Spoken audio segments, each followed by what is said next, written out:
สวัสดีจ้าพ่อแม่พี่น้องพอกันอีกคือเก่าเนาะกำลังซื้อที่สุดท้ายเนาะชาติหน้ามีอีหลีบ่ภิกษุเมื่อเจริญเพิ่มพูดจึงอิทธิบาทคือแบบนี้แล้วย่อมระลึกชาติก่อนได้เป็นอันหลายคือระลึกได้ชาติหนึ่งแน่สองชาติแน่สามชาติแน่สี่ชาติแน่ห้าชาติแน่สิบชาติแน่20ชาติแน่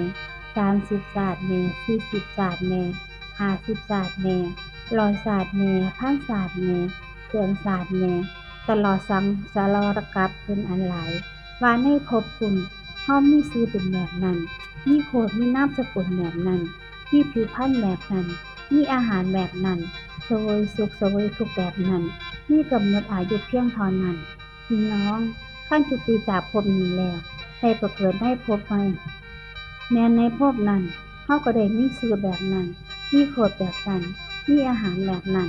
ขั้นจุติจากภพนั้นแล้วได้มาเกิดในภพนี้ เฮาย่อมระลึกถึงชาติก่อนใดเป็นอันหลายพร้อมทั้งอาหารและที่อ้างอิงโดยประกาศที่เว้ามานั้นล่ะภิกษุเมื่อเจริญเพิ่มพูนอิทธิบาทสีแบบนี้ย่อมเห็นหมูสัตว์ที่กำลังจุติกำลังอุบัติเลวปานนี้มีผิวพรรณดีผิวพรรณซ้ำได้ดีตกยากโดยทิพย์จักสุอันบริสุทธิ์ล่วงจักทุกข์ของมนุษย์ย่อมรู้ชัดหมูสัตว์ที่เป็นไปตามกรรมว่า สัตว์พวกนี้ประกอบด้วยกายทุจริตวจีทุจริตมโนทุจริตที่เตียนพระอริยเจ้า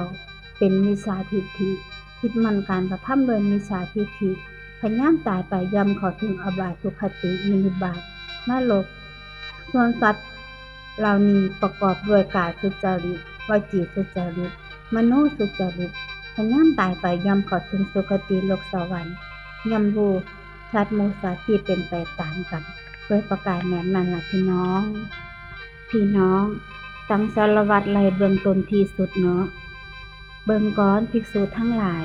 สงสารนี้กำหนดที่สุดเบื้องต้นเบื้องปลายบ่ได้เมื่อเราหมู่สัตว์ผู้มีอวิชชาเป็นเครื่องกลางกันไว้มีตัณหาเป็นเครื่องประกอบไว้ท่องเที่ยวไปมาอยู่ที่สุดเบื้องต้นย่อมบ่ปรากฏเนาะเบิ่งก่อนภิกษุทั้งหลายคือจังว่า บุรุษตัดท่อนไม้กิ่งไม้ใบไม้ในชมพู่ทวีปนี้แล้วจึงร่วมกันไว้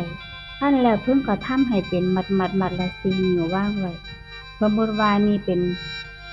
แม่ของเขานี่เป็นมารดาของมารดาของเขาโดยลำดับมารดาของมารดาแห่งบุรุษนั้นบ่มีที่สิ้นสุดส่วนว่าหญ้าไม้กิ่งไม้ใบไม้ในชมพู่ทวีปนี้เพิ่งถึงการหมดสิ้นไปขอนั้นเพราะเหตุอิหยังเนาะ เพราะว่าสงสารนี้กำหนดที่สุดเบื้องต้นเบื้องปลายบ่ได้เมื่อเราหมู่สัตว์มีอวิชชาเป็นเครื่องกลางกันมีตัณหาเป็นเครื่องประกอบไปท่องเที่ยวไปมาอยู่ที่สุดเบื้องต้นย่อมบ่ปรากฏพวกเธอได้เสวยทุกข์ความเผ็ดร้อนความพินาศได้เพิ่มพูนปฏิที่นี้ให้เป็นปราสาทตลอดกาลนานๆดังนั้นเบิ่งก่อนภิกษุทั้งหลายก็เหตุเพียงพอนี้พอทีเดียวเพื่อที่สิเบื่อหน่ายใน สังขารทั้งปวงพ่อเพื่อที่สิคลายกำหนัดพ่อเพื่อที่สิลดพ้นดังนี้เนาะสังสารวัฏประดุจพันใหม่เนาะพี่น้องเบิ่งก่อนภิกษุทั้งหลายสงสารนี้มีเบื้องต้นและเบื้องปลายหูบ่ได้ที่สุดเบื้องต้นที่สุดเบื้องปลายบ่ปรากฏแก่สัตว์เราผู้ถูกอวิชชากีดขวางถูกตัณหาผูกไว้วนเวียนท่องเที่ยวไปเปรียบเทียบ คือจังท่อนไม้ที่บุคคลโยนขึ้นไปเทิงอากาศบางเทียมันก็ตกลงมาทางโค้นบางเทียมันก็ตกลงมาทางขวางบางเทียมันก็ตกลงมาทางปลายอุปมานี้ฉันใด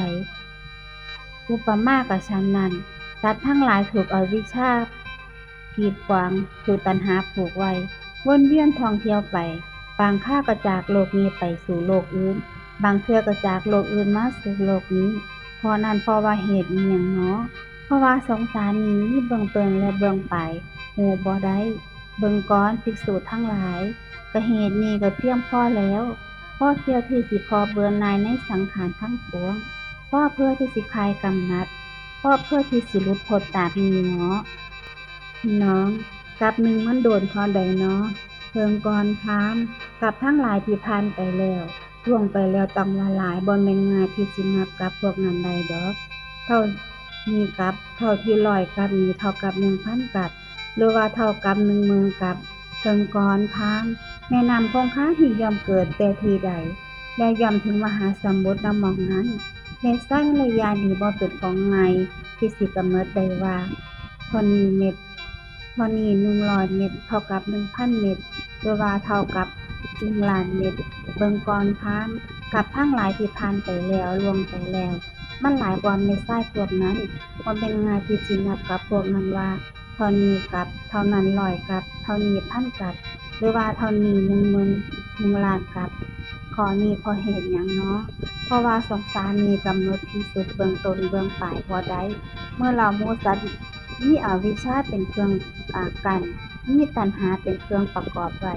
ท่องเที่ยวไปมาอยู่ผู้นั้นที่สุดเบื้องต้นบ่ปรากฏ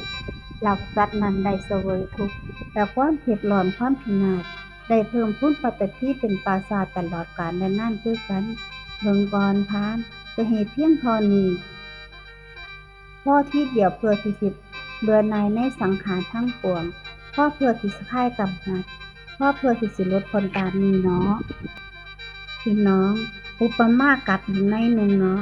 เบิ่งก่อนภิกษุกับหนึ่งนั้นมันโดนบ่แม่นง่ายที่สินับกับนั้นว่าเท่านี้ปีหรือว่าเท่ากับ1ล้านปีเบิ่งก่อนภิกษุคือจังว่านครที่เฮ็ดโดยเหล็กยาวโยชน์1กว้างโยชน์1สูงโยชน์1เต็มโดยเมล็ดพันธุ์ผักกาดมีเมล็ดพันธุ์ผักกาดร่วมกันเป็นกลุ่มก้อนบุรุษผู้หยิบเอาเมล็ดพันธุ์ผักกาดเม็ดหนึ่งออกจากนครนั้นโดยรวมไป100ปีต่อเมล็ดพันธุ์ผักกาดก่อใหญ่นั้นเพิ่งได้ความชินไปหมดไปเพราะว่าความพยายามนี้ยังเร็วกว่าเนาะส่วนกับหนึ่งยังบ่ถึงความชินไปหมดไปกับมันโดนแบบนี้แหละบรรดาลกับที่โดนแบบนี้พวกเธอท่องเที่ยวไปแล้วบ่แม่น1กับบ่แม่น100กับบ่แม่น1,000กับบ่แม่น100,000กับเพราะนั้นเพราะเหตุหยังเนาะเพราะว่าสงสารมีกำหนดที่สุดเบื้องต้นเบื้องปลายบ่ได้พอที่สิหลุดพ้นแบบนี้เนาะพี่น้องน้ำตามันหลายกว่าน้ำในมหาสมุทรเนาะเบิ่งก่อนภิกษุทั้งหลายสงสารมีกำหนดที่สุดเบื้องต้นเบื้องปลายบ่ได้พวกเธอที่สำคัญความขอนั้นเป็นจังไดน้ำตาที่หลั่งไหลของพวกเธอผู้ท่องเที่ยวไปมาคำควรห้องไห้อยู่พอประสบกับสิ่งที่บ่พอใจพอพัดพรากจากสิ่งที่บ่พอใจโดยการนั้นๆแบบนี้กับน้ำในมหาสมุทรทั้งสี่สิ่งใดมันสิหลายกว่ากันเนาะภิกษุเหล่านั้นทูลว่าข้าแต่พระองค์ผู้เจริญพวกข้าพระองค์ย่อมทราบทำตามที่พระผู้มีพระภาคเจ้าทรงแสดงแล้วว่าน้ำตาที่หลั่งไหลของพวกข้าพระองค์ผู้ท่องเที่ยวไปมาคำทูลห้องไห้อยู่นี้เพราะการประสบสิ่งที่บ่พอใจเพราะการพัดพรากจากสิ่งที่พอใจโดยการในหน้านี้แหละมันหลายกว่าส่วนน้ำในมหาสมุทรทั้งสี่มันบ่หลายดอกเบิ่งก่อนภิกษุทั้งหลายถูกแล้วพวกเธอทราบธรรมที่เฮาแสดงแล้วแบบนี้ถูกแล้วน้ำตาที่หลั่งไหลออกมาของพวกเธอผู้ท่องเที่ยวไปมาโดยการละนานนี้แหละมันหลายกว่า